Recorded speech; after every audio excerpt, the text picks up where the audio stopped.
규제에서 완화로 재보선 참패 이후 민주당이 부동산 정책을 바라보는 시각이 180도 달라졌습니다. 특히 종합부동산세를 깎아주는 방안이 중점적으로 거론되고 있는데요.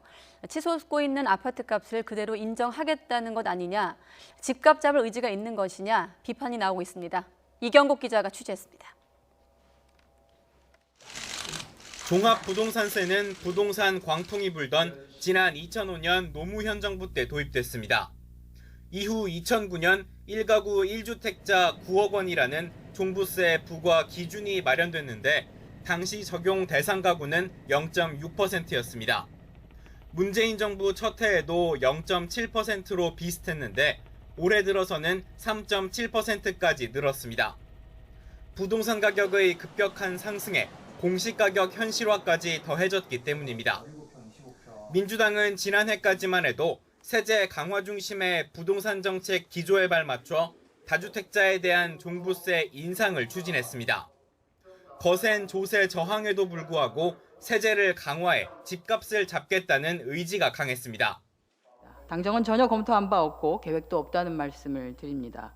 하지만 지난 4.7 재보선 참패 이후 민주당 태도가 180도 바뀌었습니다.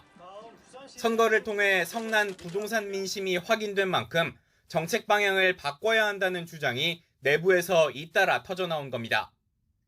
실제 1주택자에 대한 종부세 부과 기준을 공시지가 9억 원에서 12억 원으로 조정하는 법안도 발의됐습니다.